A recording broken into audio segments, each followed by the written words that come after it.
तो दोस्तों जैसा कि हम लोग जानते हैं कि क्रिकेट जगत के सुपरस्टार विराट कोहली प्रेमानंद महाराज से आके मिलते हैं, उनसे सलाह लेते हैं। और दूसरी तरफ world champion gold medalist Neeraj Chopra Acharya Prashant से आके सलाह लेते हैं, मशवरा करते हैं, उनसे जीवन की शिक्षा लेते हैं। तो हम आपको उन्हीं के वीडियो क्लिप के हिसाब से बताने का प्रयास करेंगे कि इन दोनों में सही एडवाइजर कौन है, सही सलाहकार कौन है।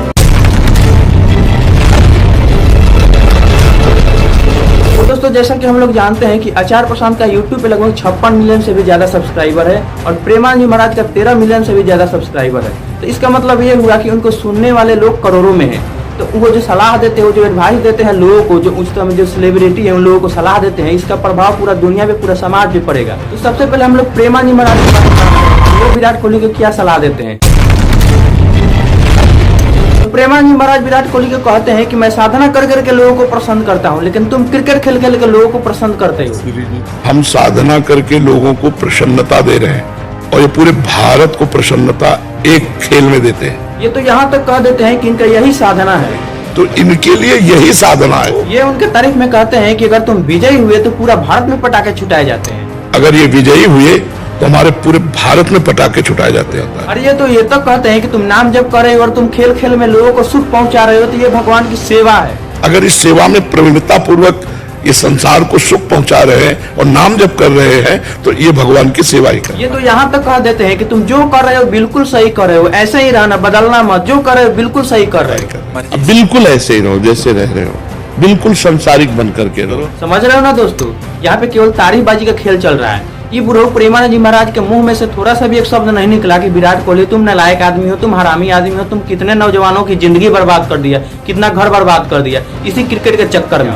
शायद इनको पता नहीं है कि क्रिकेट जगत क्या होता है, उसके पीछे की सच्चाई क्या है। नाम के लिए क्रिकेट खेला जाता है, लेकिन क्रिकेट के एवज में क्या होता है, तुम जुआ खेलो, तुम ताश खेलो, तुम ड्रीम 11 खेलो, तुम बीमल खाओ, तुम पान मसाला खाओ, यही सब प्रचार किया जाता है। और इसके कारण से भारत में जितने भी नौजवान भाई लोग हैं ना, वो जुएरी तो पक्का बन गया है, नशेरी तो छोड़िए, जुएरी तो कंफर्म बन गया है, अपना जिंदगी झंड करके रख लिया है। जैसे आप लोग सुने हैं ना 96 लाख का कर्जा। तो इनका तो सबसे पहले गुरु होने के नाते विराट कोहली को ये बोलना चाहिए था, डांटना चाहिए था, फटकारना चाहिए था कि भाई तुम्हारी क्रिकेट जगत में क्या हो रहा है। क्रिकेट तो एक खेल है, खेल की तरह से उसको रखना चाहिए। उस खेल के एवज में जितना गंदा गंदा काम होता है उसको रोकने के लिए तुमने क्या किया, इस क्लाइमेट चेंज को रोकने के लिए तुमने क्या किया। तुम इतने बड़े सेलिब्रिटी हो, तुम्हारा इतना फॉलोअर्स है, तुम भारत में जितने भी तबाही हो रही है, बर्बादी हो रही है, परेशानी हो रही है, उसको रोकने के लिए तुमने क्या किया। ये सब कुछ भी सवाल नहीं किए हैं, सब के बारे में कोई भी सलाह नहीं दिए हैं, क्या नहीं करना है, क्या करना है, ये बिल्कुल सलाह नहीं दिए हैं। उल्टा और वो फुलाने का प्रयास किए हैं कि तुम बिल्कुल सही कर रहे हो, एकदम सही कर रहे हो। ये किसी धर्मगुरु का लक्षण नहीं है, ये मंद बुद्धि का लक्षण है। दूसरी तरफ आचार्य प्रशांत है, वो नीरज चोपड़ा को क्या सलाह देते हैं, क्या एडवाइस देते हैं, क्या जीवन की शिक्षा देते हैं, वो देखिएगा।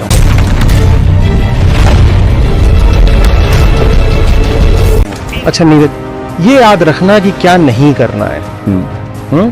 दुनिया में और भारत में भी, एथलेटिक्स में नहीं दूसरे स्पोर्ट्स में बहुत सारे ऐसे एग्जाम्पल्स मौजूद हैं जो बहुत कुछ ऐसा कर रहे हैं जो तुम्हें नहीं करना है किसी भी हालत में।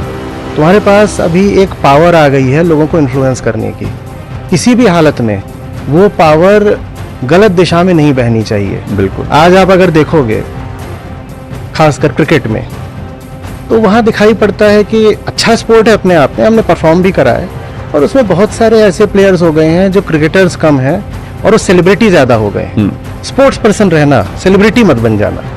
ये नहीं होना चाहिए कि अब आपका ट्विटर प्रोफाइल है या कुछ भी है, आपका यूट्यूब है, वो समाज को संदेश देने का एक माध्यम है।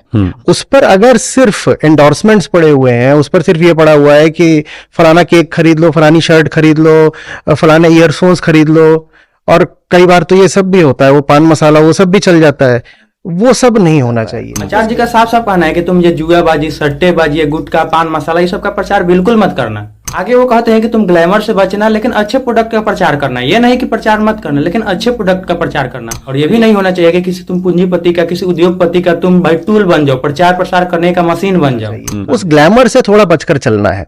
आप अच्छे प्रोडक्ट्स को एंडोर्स करो, जहां आपको सचमुच लगता है कि हाँ मैं एंडोर्स कर सकता हूं, वहां करो।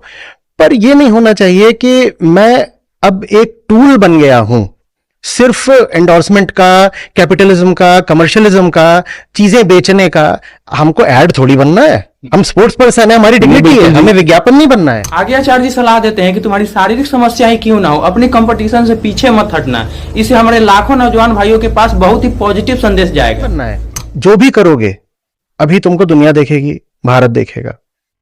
अब मान लो कोई कंपटीशन है जिसमें पता चलता है कि एल्बो में समस्या थी, नी में समस्या थी, या जैसे ग्रोइन में समस्या थी, उसके बावजूद कॉम्पीट करा, भले मेडल नहीं आया, तो पता भी नहीं चलेगा तुमने लाखों लोगों को क्या मैसेज दे दिया है और उनको कितनी ताकत दे दी है। बहुत ताकत की बात है। आगे आचार्य जी सलाह देते हैं कि अपने किसी छोटे मसले के लिए तुम अपना कंपटीशन मत छोड़ देना, जैसे कि किसी गर्लफ्रेंड टाइप मैटर के लिए तुम अपने कंपटीशन छोड़ के और उस गर्लफ्रेंड टाइप मैटर को सुलझाने मत जाना, नहीं तो इसे युवाओं के पास बहुत ही गलत संदेश जाएगा। दूसरी ओर अगर उनको पता चल रहा है, उदाहरण के लिए, कि नीरज की कोई गर्लफ्रेंड हो गई या है, मुझे नहीं, और नीरज कहीं पे कॉम्पीट करने गया था और गर्लफ्रेंड ने कहा कि मेरी तबीयत खराब है, मैं तो तुम वापस आ जाओ मुझे देखने के लिए, नीरज वापस आ गया। तो इससे सिर्फ कोई पर्सनल लेवल पर कुछ नहीं हुआ है, इसने हमने पूरी पीढ़ी को न जाने क्या संदेश दे दिया। आगे वो सलाह देते हैं कि अपनी इमोशनल बातों से ज्यादा, अपनी भावनाओं से ज्यादा, अपने परिवार से ज्यादा तुम महत्व कर्तव्य को दो, ड्यूटी को दो। वो बात अपनी पर्सनल लाइफ में भी होती है। मैं एक मैच के ऊपर, एक बहुत इंपॉर्टेंट मैच के ऊपर या सीरीज के ऊपर अगर कह रहा हूं कि मेरी फैमिली को मैं प्रायोरिटी दे रहा हूं, तो मैंने लोगों को ये बोला है कि साहब जो आपकी इमोशनल बातें हैं और ये सब हैं, वो आपकी ड्यूटी से बढ़ के होती हैं।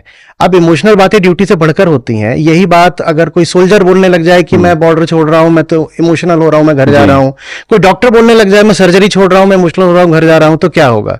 तो लोगों को दिल से चुनना, जो चुना है उससे प्यार करना, और फिर उस पर किसी भी तरीके से अडिग रहना, भले ही कितना भी इमोशनल टर्मोइल आ रहा हो, ये सिखाना बहुत जरूरी है।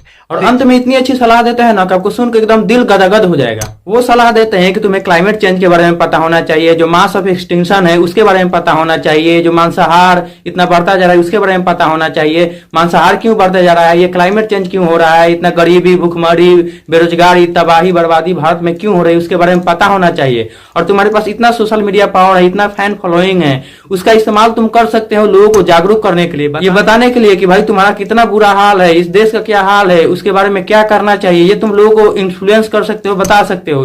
दरअसल आचार्य प्रशांत पूरा एग्रीगेट लेवल पे सोचते हैं। वहीं आप प्रेमानंद जी महाराज को ले लो, वो सोचते समझते नहीं है, वो एग्रीगेट लेवल पे नहीं देखते हैं कि ये जो हम बोल रहे हैं, जो बयानबाजी कर रहे हैं, इसका समाज पे क्या प्रभाव पड़ेगा, दुनिया और जहान पे क्या प्रभाव पड़ेगा, ये लोगों के पास कैसा संदेश जा रहा है, ये बिल्कुल नहीं सोचते हैं।